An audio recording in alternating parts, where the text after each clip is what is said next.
where customers are the most impressionable, right? They're the most curious and the more open to building a relationship with you and your company. They're imagining what your product's like. They're comparing you to other brands, and they're going to decide whether or not they can trust you. So if you don't nurture in that moment, if you just send like a generic welcome email and then you disappear, you're wasting the hottest lead you'll potentially ever have. So if your emails help them feel smarter, more informed, closer to the solution, they'll keep opening, right? Yeah, exactly. And the more often that you get them to open, the more chances you have to get them to take the desired action, clicking and ultimately hopefully purchasing. So every email should teach something, not just sell something. Hey, what's up, Chase? What's going on, man? How are you? I'm good, man. How are your holidays? Yeah, it was good. It was great to spend time with family, but I'm fired up, dude. I'm ready to be back. I'm ready to talk about retention. Let's sprint. How Yeah, about you? it's January, man. I think I needed a couple weeks off. It was great, but yeah, I'm with you, bro. Like let's get going. So today we're talking about the first 45 days of a new subscriber life. The title of this pod is The New Subscriber Lifestyle: Why the First 45 Days Matter More Than the First Purchase. So you ready to do this? Let's do it. 3, 2, 1. From the open to the click, they're the masters of the flow. Just watch your list grow and your leads turn to gold. Did we retain you so far, or do we have to extend it? If you want results, you know you gotta send it. Yeah, you know you gotta send it. Yeah, you know you gotta send it. Yeah, you know you gotta send it. What is up, everyone? Welcome back to Send It, where we discuss anything and everything retention marketing, specifically in email and SMS marketing and e-commerce. My name is Jimmy Kim, and I'm here with my co-host, Chase Dimond. All right, Chase, we're going to get right into it today. Chase, I'm going to start off with a big question for you, and it's a really broad one. It's, when does retention actually start? That's a good one. If I was putting on my cap, I'd say most brands would probably say it happens after the first purchase. And I think, unfortunately, that lies in the issue and the problem that most people have. Exactly, because retention doesn't start when someone buys. It starts the second they join your email list, in my opinion. 100%. And more specifically, I'd say that window is like that first 45 days, hence the name of this kind of podcast that we're doing, where customers are the most impressionable, right? They're the most curious and the more open to building a relationship with you and your company. But you know what? And I know where you're going with this. Most brands completely waste this window. They send a welcome email with the 10% off and follow up with a couple more. And then they kind of go silent until they decide to run their next sale ultimately. For sure. And by the time that they try to re-engage that subscriber, they're going to be cold. They've forgotten who you are. And unfortunately, they're probably buying from your competitors. Yep. So today we're going to go down the subscriber life cycle, the psychology of the first 45 days, the micro moments that build trust, and the exact messaging strategies that you need to turn subscribers into buyers and buyers into repeat buyers. Because here's the reality. If you can nail the first 45 days, and we've been talking about this even within our own business, everything else gets easier. Conversions, repeat purchases, LTV, it all flows from how well you nurture your subscribers early ultimately. And we're gonna show you examples from top brands, including examples that you can also study in inbooks.ai to see patterns yourself. That's a little shameless plug there. And in this episode, we're going to change how you think about your email marketing a little bit. So let's get into this thing. And I want to start off with a core concept. And I'm going to start broad again, Chase. Why do you think the first 45 days matter so much? Yeah, I'd say it's because when someone joins your email or maybe even your SMS list, that's going to be the highest intent moment that you're going to get for a while or maybe even ever. Do you think higher intent than when they're browsing your site? Yeah, I'd say think about it like this. So someone made the conscious decision to give you their email or their phone number. And they're basically saying, hey, I'm interested enough to hear from you. No, that's true. They're like raising their hand ultimately. Yeah, that's right. And in that moment, they're doing what I guess psychologists call kind of expectation building.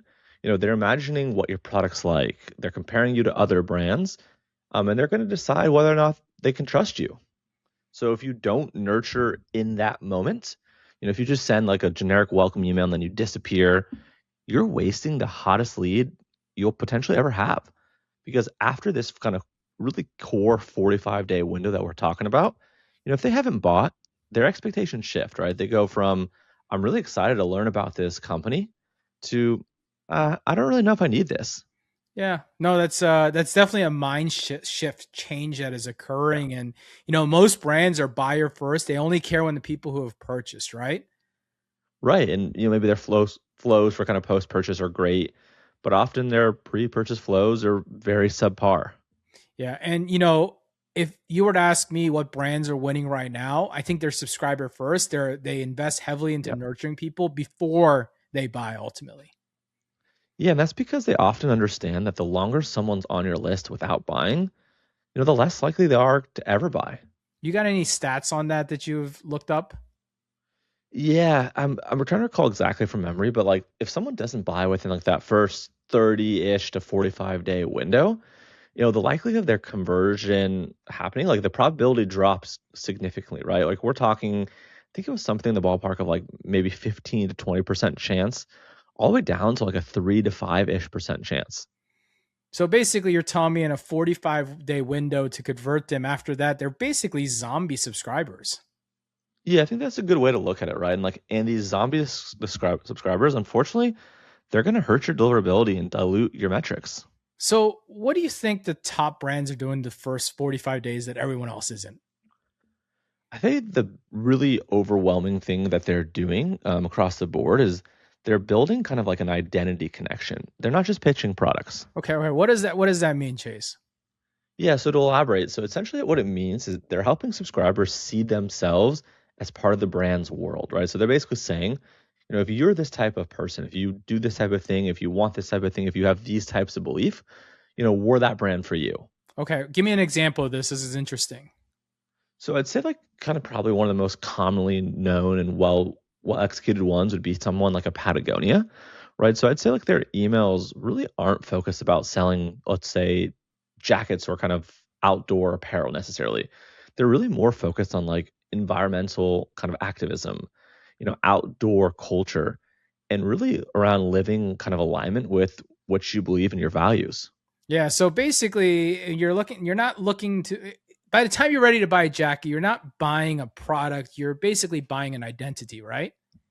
Exactly right. So, and you can see this pattern like on our site, kind of inbooks with two O's.ai. So INBOOX.ai, right? Where you can go search brands like Patagonia. Allbirds is another one. Outdoor Voices is yet another one, right? So their best pre-purchase content is all about identity and values, not necessarily features and benefits. Yep. And that's ultra powerful because once someone adopts your brand as part of their identity, they're way less price sensitive, man. I mean, that's what I am with Apple. Yeah, 100%. And additionally, right, like they're also more likely to become a repeat customer. Okay. Well, dude, I like that. That's a great explanation. But let's just break down these 45 days into stages because each stage has its own psychology and messaging strategy, I think. Yeah, 100%, right? You can't just say the same exact message for 45 days on end. You do need to meet people where they are. And as you mentioned, there are different stages at different times in that 45 days. Okay. Let me set the stage here for you so we can talk Okay. about this. So, stage one is day 0 to 3 days. This is like the discovery phase, right? Yep, exactly. So let's say in the first 72 hours, subscribers are asking and wondering, like, who is this brand? Why the heck should I care? And does this brand actually align with what I personally value? So, your messaging should answer those questions, not immediately push for a sale. Yeah, that's correct. So these first few kind of emails should build trust and that emotional connection first and foremost. Okay. Give me some example. What should you actually send? Give me like an email 1, 2, 3, step by step. Yeah. Okay. So real quickly, just kind of run through it. So email one is the very first kind of welcome email. This could be welcoming to whatever the brand is. Welcome to Patagonia. Here's who we are. So here's where like they would share like their origin story, their mission, and ultimately like what they stand for. So that's number one.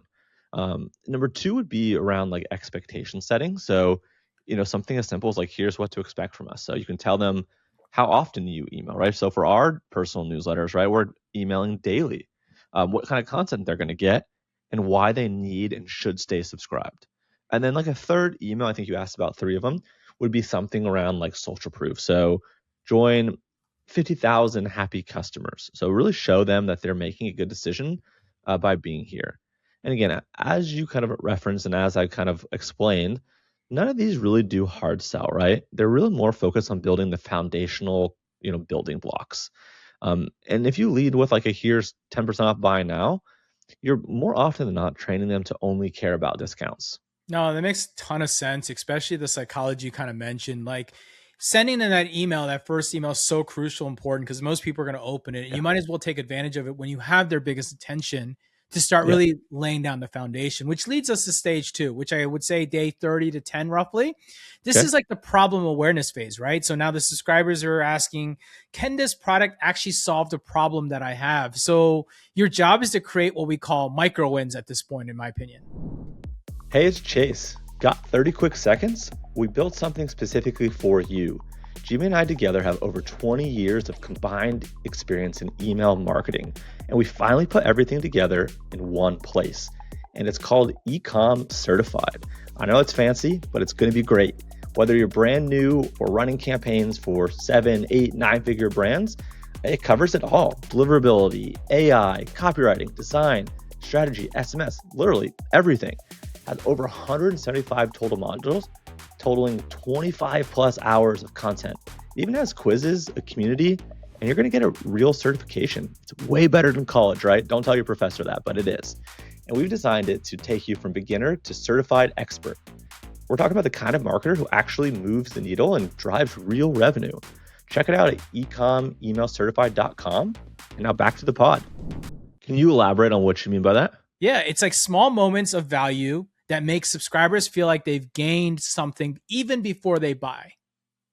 Okay, making more sense. What? Like what? Like what does that look like? Yeah, like teaching them something they didn't know, showing them a transformation, giving them a tip that makes their life better. Love it. So you're saying, for example, let's go with like a skincare brand. If you're that type of brand, you might send something like, I don't know, the number one mistake people make with their skincare routine. Or maybe something along the lines of like your moisturizer might not be working, or even something like how to layer products for best results, like that type of thing. Yeah, exactly. Each of those emails gives value without selling ultimately, right? For sure. And I think with that, the subscriber thinks like, oh wow, I actually learned something, right? This brand knows what they're talking about. Yeah. And that's a micro win that they're Okay, building trust with you. cool. I love that. And I think if you want to see this like really visibly and clearly, like you got to go to inbooks.ai and search educational email or even things like problem email. This way you can see exactly how brands create kind of like those aha moments before the sale. Yep. Perfect. All right. I think that's good on stage two. Let's go to Okay. stage three. And I would say stage three is like day 10 to 20, basically. And this is where Okay. product clarity flip phase ultimately. Right. So at this point, right, essentially what we're saying is the subscriber needs and wants details. They're not asking questions like, which product is right for me? What makes you different from competitors? And will this work for my specific solution And or I think this situation, right? is where brands lose people if they're not clear. Yeah, exactly. Because if the subscriber can't figure out what to buy or why it matters, do they just bail? They don't have time to waste. All right. Give me an example around that because I think that's a For really sure. powerful statement. Yeah, I'd say like the product education is kind of like the type of thing that you want to focus on here. So essentially, like what you're going to want to do is you're going to want to dive really deep into your product line or lines, right? Leveraging things like comparison guides, even things like how to choose the right product for you. And with that, right, like I'm sure you understand kind of the common objections that people have. So address those head on.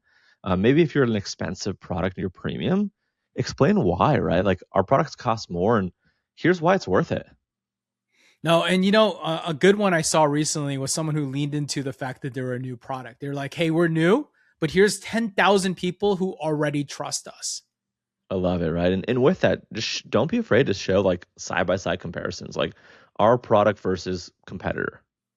Yeah. So basically, the stage is all about removing friction and doubt, Yeah. right? Okay. So let's go to stage four then. All right. So stage four, I would say, is like that last chunk, day 20 to 45. It's really what I call your intent building phase. What are your thoughts? Yeah, like here, right? The subscribers are warm, but they're not completely sold yet. So I think this is like the best instance and case for like leveraging social proof and leveraging like lifestyle, context, and content. Yeah, and this is where you send all those things like customer reviews and testimonials. You've got the UGC and before and after photos, like that kind of stuff. You've got lifestyle imagery, like showing the product in use. I think that's always a powerful way to kind of get people to imagine it in their head. And of course, my favorite, which is stories from real customers. Right. So you're helping them picture themselves already owning and using the product. Yeah, I call this creating what we call a habit loop in mentality. You're making the product feel like part of their routine even before they buy it. Like they're imagining it's right there. Yeah, I love that. And I'd say like Lululemon, for example, does really, really well here. Their emails show you the lifestyle, not just the leggings. Mm. Yeah, and I love that. And by day 45, you've done this all right. Your subscriber feels like they already know you, they trust you, and they can almost see yourselves. They can see themselves as a customer ultimately. Yep. And when they do finally buy, right, like it's going to feel inevitable, not necessarily impulsive, right? Yep. Okay, so we went through the stages. I like that, but I want to go into a little bit deeper on what we were talking about, Okay. micro moments and micro wins, because these are those invisible moments that almost shape buying behavior. The little yes moments. You know what I mean? Yeah. And obviously, right, the more nodding the heads, more yeses you can get, the better, right? So I think like most brands, think in terms of like big moments, right? We launched a product or we launched a sale. We're running a sale right now. Yeah, but the reality is the real magic happens in those little small moments. So I'm going to ask you, in your opinion, what is a micro moment? Yeah, and right, it's the moments between the moments. So like a micro moment is a moment basically that's like an emotional spark. It's kind of the feeling that you get where like you learned something useful, or you got clarity on something that maybe you were confused about, or you were able to actually see beneath the layer of a brand and connect with them on kind of like a human to Mm. human level. Or, oh wow, I actually really can see myself using this product. I'm so glad I found them. Yeah, you nailed it. It's not transactional, it's 100% emotional ultimately. Yeah, and with these micro moments, they do really stack and add up. So I don't know, like 5 micro wins, let's call it over 30 days, is going to create a lot more trust and momentum than like a singular big promotional push ever would. Yeah. And so the listeners are probably going to say, how do you actually create a micro in your email? Yeah, so I'd say first and foremost, you got to focus on education over promotion. So every email should teach something, not just sell something. All right, get deeper. Give me an example here. Cool. So before this, I was drinking coffee. So let's talk about being a coffee brand. So instead of saying like buy our beans, send something like here are 3 major mistakes people make when brewing coffee. Or here's how to get your coffee to taste like a professional made it. Mm. And here's actually why the water temperature matters more than you might think. You know what I like about those is that each one of those makes the subscriber feel smarter ultimately. And I think that's a big win because you're putting them in a happy place. Exactly. So, for this coffee brand or for others, right, their best pre-purchase emails are really educational, focused, and primed, not just promotional. Again, we've talked about that, but really want to hammer that home. Okay, what else you got? I'd say the second is kind of the proof, right? Showing the transformation. So the before and after photos, the customer success stories, the testimonials, kind of as you had mentioned before. Yeah, and I would say I love transformations because it's proof that your product worked. I love that. Yeah, exactly right. And when someone sees the transformation, but right in front of them that matches their own unique situation, again, that's what we consider a micro win because then they Mm. think that's achievable, that's attainable, that could be me. You got another micro moment to think about? I'd say another one, I guess, would probably be around like, maybe like removing friction, answering questions before they're asked, kind of being proactive around like addressing objections so people feel like you get where they're coming from. Like you're talking about like is this product safe for sensitive skin or how long does the shipping take or what if it doesn't work for me? Right, exactly. If you answer those questions in the emails, they don't have to go hunting for answers because if they have to go hunting, they might try. And if they can't find what they're looking for, they just bounce. So answering those questions, again, that's a micro win. Yeah, and I would say the thing that I hear when I think about this is that micro wins will make customers feel like they're making progress even before they buy, like they're moving forward in their, oh, I can't smell well, or I'm stuffy, or whatever allergy related, for example. You're solving their problem; they can almost feel that before they make that purchase. Yeah, and I think the progress part is so addictive, right? People love feeling like they're moving forward and learning and becoming a better version of themselves. So if your emails help them feel smarter, more informed, closer to the solution, they'll keep opening, right? Yeah, exactly right. And the more often that you get them to open, the more chances you have to get them to take the desired action, clicking and ultimately hopefully purchasing, right? Yeah. So those small wins, those small yes moments aren't just nice to have. They're actually really big conversion drivers, right? So, okay. I want to talk about the second thing you kind of mentioned and we talked about a little bit, which is habit loops, right? Okay. Because this is something that most e commerce brands never think about. What do you know about habit loops? Yeah, I think like people believe that habit loops are kind of exclusive to like apps or maybe even software. But they apply just as much to physical products too, actually. Yeah. Things that people use repeatedly, right? Exactly. And a habit forms when you create three things, right? Number one would be like a cue. Number two would be a routine. And then the last one would be some kind of reward. We love rewards as humans. Okay. Let's break that down. First one was the cue. Sure. What's a cue here? Yeah, so I think the best way to think about a cue is it's a trigger that starts the behavior. It could be a time of day, it could be a feeling, it could be a location, or it could even be a situation. So a cue for a coffee brand is like waking up in the morning. Yeah, that's right. Most people consume in the morning because they want to be energized throughout the day, right? Whereas, like for a skincare brand, the cue could be like before going to sleep, clean your face or whatever that might be, right? Yeah, just like a fitness brand, which is really relevant right now. It's about feeling out of shape or wanting to work out. Yeah, dude, in January, like that could not be more perfect, right? In your emails and your text messages and all your messaging, right? Your social posts, they really should reinforce that cue. So you want to remind people of the moment when they need your product. Real quick, I have a 30-second message for you to tell you something that we've been working on, and I'm super excited about this, and you should be too. So, what if I told you you could instantly search every single email that Allbirds, Parachute, or Sunday Citizen ever sent? That's inbooks with two O's .ai. It's an AI-driven searchable database of over 1 million emails from the fastest growing Shopify brands. Need a win-back sequence? Type it in. Want to see how the best brands handle abandoned cart?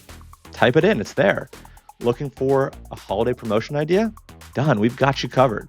No more endless Google searches or digging through your personal inbox hoping you saved that one email and never being able to find it. With our platform, you can search, find, and execute campaigns way quicker. It's like having every single top brand's email strategy at your fingertips. Inbooks.ai, again, it's inbox with two O's. Stop guessing, start searching. Head on over to inbooks.ai to check it out. Okay. Now, the second part of that habit loop you said was routine. That's the Yeah. behavior itself, right? Yeah, exactly. For example, for me and probably for you, I brew coffee every single morning, regardless of the day of the week, right? Or, I've started using, because my wife's been on my case, skincare routine before bed, right? You got those little eye gold strips going on and stuff. Not quite there yet, but I'm I'm using a there, so moisturizer. don't feel ashamed about it. So it's Okay. good. We all get there. And look, those emails should make that routine feel easy and rewarding, right?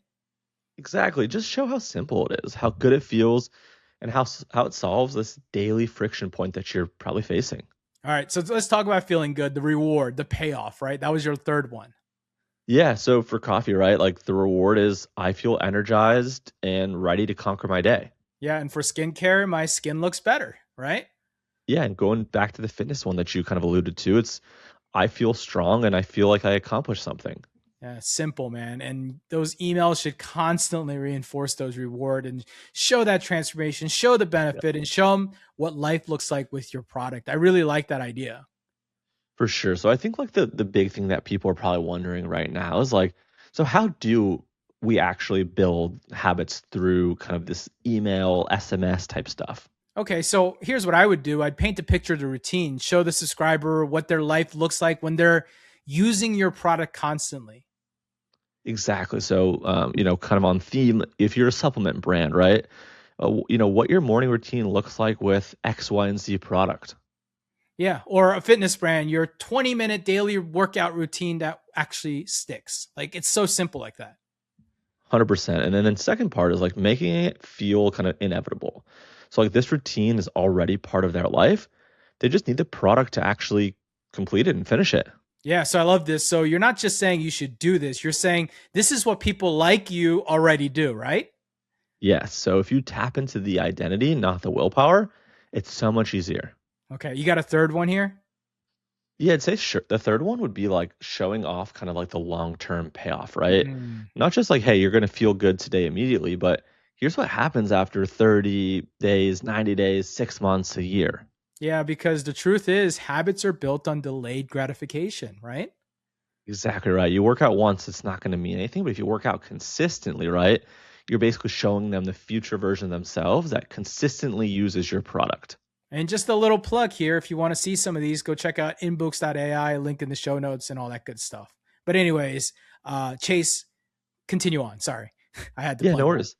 So like with this, right? Like they basically build like entire stories. And I say they like brands that do this well build entire stories around their products. So they don't just pitch the features, they actually show you the lifestyle, the routine, the implementation, the transformation, all those types of things are so important.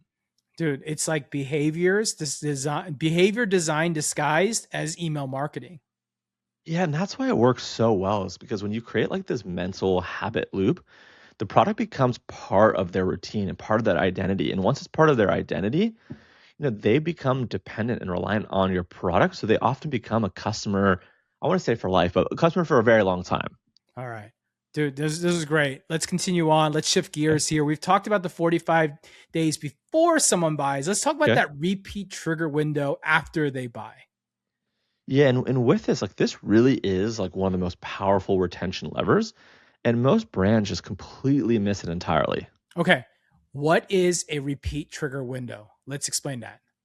Yeah, so the easiest way to think about this is it's a predictable time frame when a customer is most likely to repurchase. Okay. And you would say every product has one mostly, right? Yeah, I'd say for the most part that's correct, right?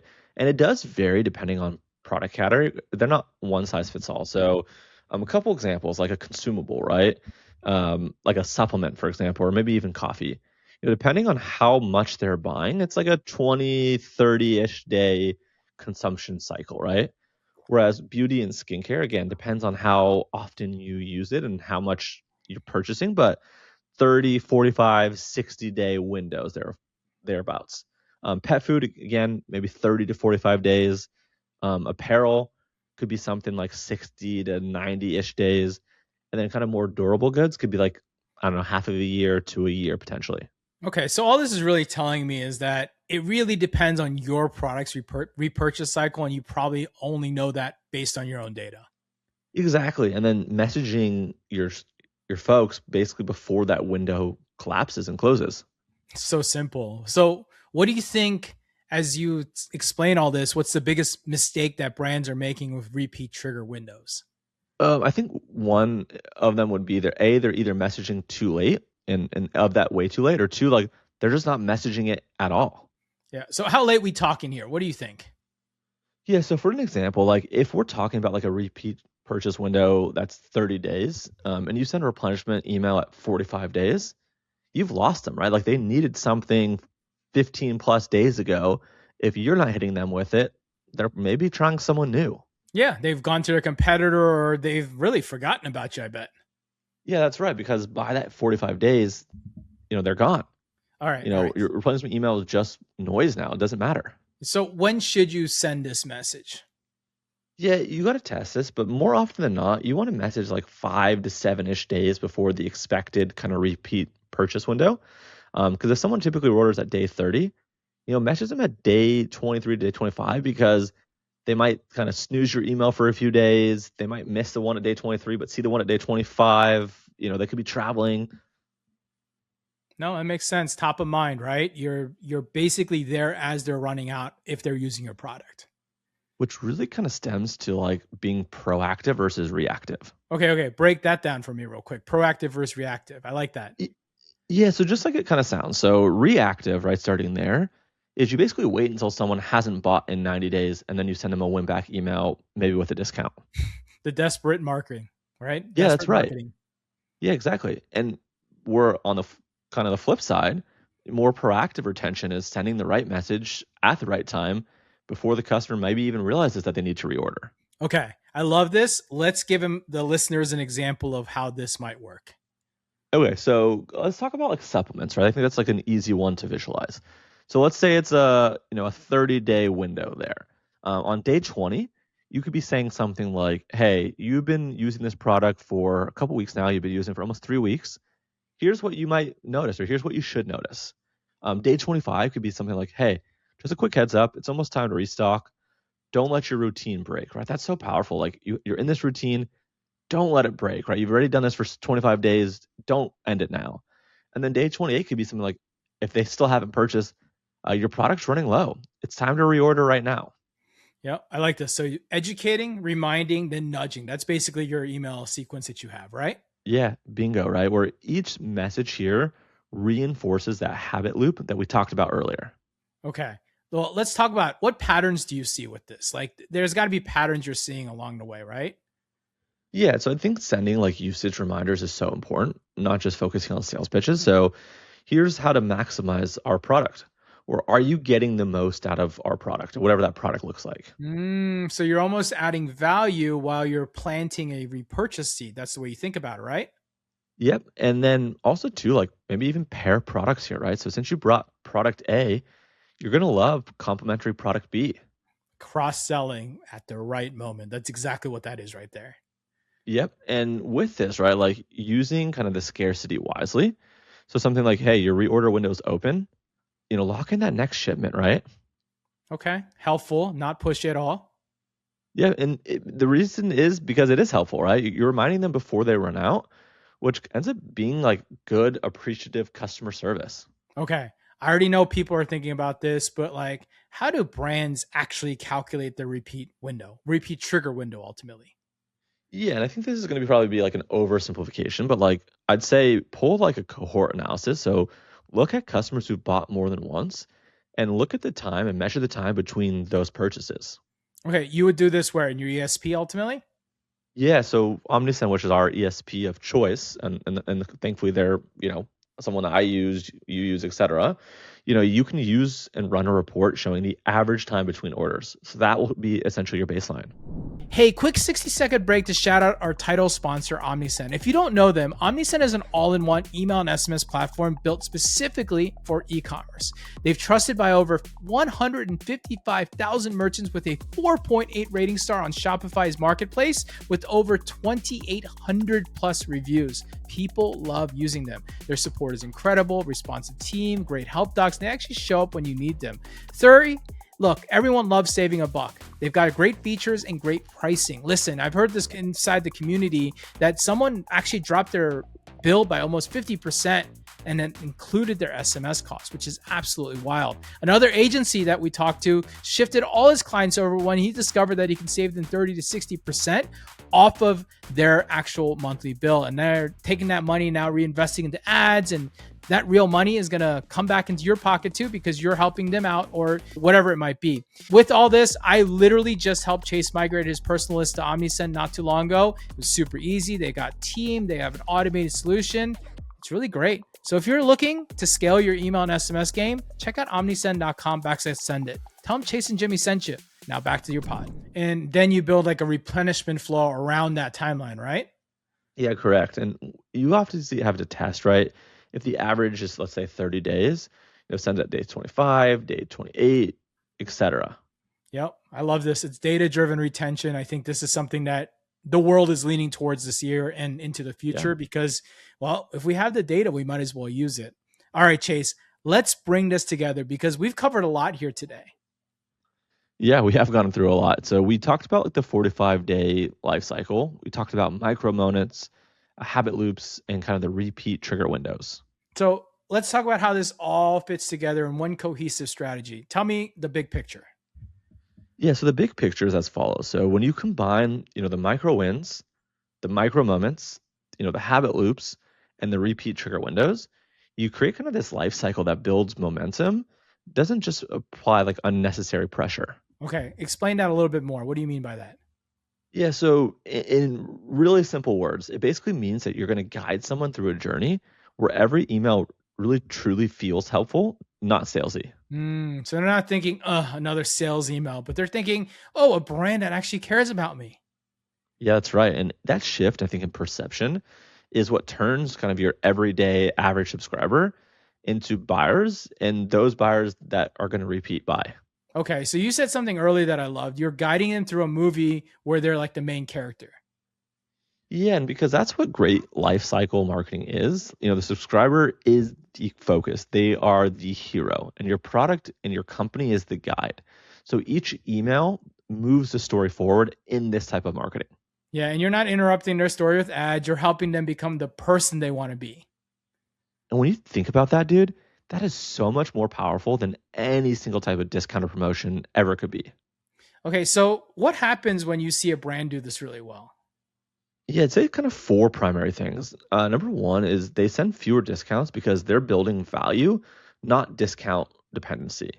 Number two is their repeat purchase rate is going to increase because customers are more emotionally invested than before.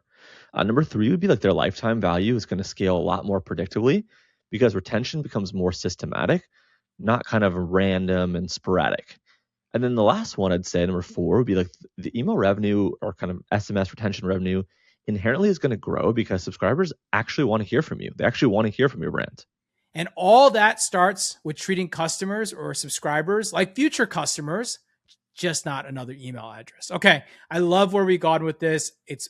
We're at the half-hour mark. Let's wrap this thing up with a quick recap, all right? So you want to start here?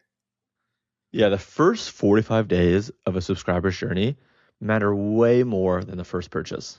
And then we had four stages in a 45-day. We had discovery, problem awareness, problem clarity, and intent building, right? Yep. And then kind of the importance of creating micro wins and micro moments that build trust before you ever go ask for the sale. Okay. And then we talk about habit loops to make your product feel inevitable, not optional. Yeah. And then how to basically nail your repeat trigger windows by messaging proactively, not reactively. You know what? And if you do all this right, you're not really building a list. You're actually building a community of people who actually want to hear from you. Yeah, which is going to help you build a retention machine, not just a leaky bucket. Yeah, that's it. Very simple. The 45 days. That's a wrap, dude, for this episode. What are we calling this thing again? The new subscriber lifestyle. Why the first 45 days matter more than ever. All right. So if you found this episode helpful, please send it to your favorite marketer or someone who's struggling to take customers and subscribers into customers. And of course, make sure you check out inbooks.ai if you want to see millions of real email flows, lifecycle examples from the top brands. It's really the ultimate swipe file. But with that being said, Chase, until next time, that's your pod. Please like, subscribe, follow, comment. And you can follow the show everywhere. And of course, this episode has been brought to you by all our great sponsors. You can check them out in the show notes below. Have a great one. We'll see you next week, dude. Cheers. See ya. From the open to the click, they're the masters of the flow. Just watch your list grow and your leads turn to gold. Did we retain you so far, or do we have to extend it? If you want results, you know you gotta send it. Yeah, you know you gotta send it. Yeah, you know you gotta send it. Yeah, you know you gotta send it.